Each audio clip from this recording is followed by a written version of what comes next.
հարցություններ եք ունեցել եւ ձեր քաղաքական առաջնորդը թքածուներ մի կառույցի վրա, որտեղ որ դուք այդ օրերին աշխատում եք եւ հավանաբար շարունակել եք աշխատել։ Մի քիչ բարձր եթե կարելի է։ Հա, չլսվեց, եթե չլսվեց նորից կրկին։ Սկիզբի մասը լսի։ Չէ, լսողությունս լավ է, ուղղակի մի մոտիկ որ խոսա։ Երկրորդ հարցս, քանի որ այն հանձնաժողովը, որտեղ որ դուք առաջադրվել եք։ Ներողություն, ինչ զգացողություն եմ ունեցել, երբ որ առաջնորդը ինչ արել։ Ներողություն, պարոն Հովհաննիսյան, առաջին հարցը, ներողություն մի րոպե, պարոն Հովհաննիսյան, առաջին ամբողջությամբ կրկնեք ձեր հարցը, թե կարիք լինի է ժամանակը երկարացնել։ Շատ լավ, նորից կրկնում եմ։ Մարտային զգացողություններ եք ունեցել մի կառույցում աշխատելուց, երբ որ ձեր քաղաքական թիմի առաջնորդը թքած է ունեցել այդ կառույցի վրա եւ հավանաբար շարունակել եք այդտեղ աշխատել։ Երկրորդ հարցս, քանի որ հանձնաժողովը առնչվում է մեր մարզերի եւ հոշորացված համայնքների հետ, խնդրում եմ ասեք, ձեր ասած 300,000 ադրբեջանցիներից քանիսն են արդեն մեր մարզերում եւ համայնքներում։ Դե մի տես որ գնա, սաղ ասենք ապօրինի տակ ենք մնալու, հետո ինչ եք անելու վերջը։ Դուք էլ, պարոն Արությունյան, դուք էլ մյուս իշխանության ժամանակ, բայց արդար։ Այնպես որ այդ հարցը կներեք, բայց ճիշտ պատրաստված հարց չէ, ներողություն եմ խնդրում, ամենայն արգանքով ձեր անձի նկատմամբ չի, բայց մի 10 անգամ պատասխանել եմ։ Միանշանակ դա խնդիրը եղել է որպես ակտիվ թքած ունենալու վերաբերյալ եւ այստեղ տարընթերցման կարիք չկա։ Չեմ ուզում բարեկրթությունից դուրս գամ, բայց շատ դժվար է ինչ որ մեկին համոզել, որ ինքը նկատի ունեցել է տեղի աշխատողներին, մի քիչ նորմալ չի։ Հիմա ինչ վերաբերում է 300,000 ադրբեջանցիներին, ես չեմ հիշում մեր թիմից որևէ մեկին, որը ասած լինի ընտրությունները բրծավ 2 ամիս հետո ադրբեջանցիները արդեն այդ են ելնելու։ Ձեր համար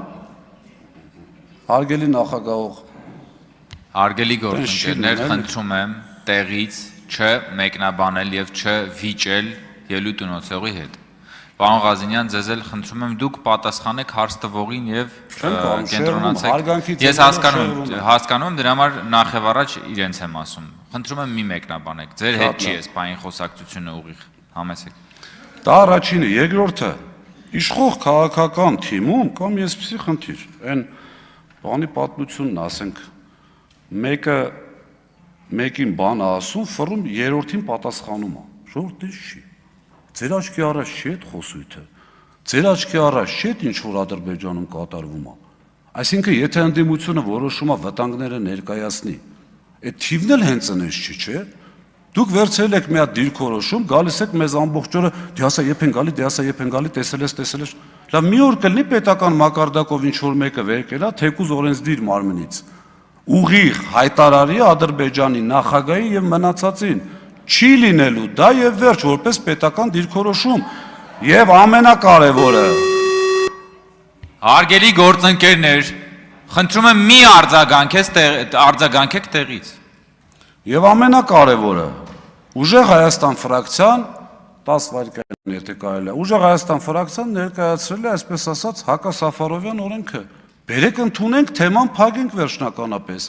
Եթե չեք ընդունելու նշանակում է դուք համենայն դեպս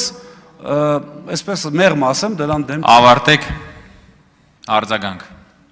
Պարոն Ղազինյան, իմ հարցին չպատասխանեցիք մարդկային ինչ զգացմունքներ եք ունեցել։ Այդ մասով լավ, ասեք ձեր ժամկետները, հայտարարել եք, դրանով պայմանավորված նաև ձայներ եք հավաքել, մարդիկ մեզ ասում են ինչի համար մեզ ահաբեկեցին, այդ թեման բերեցին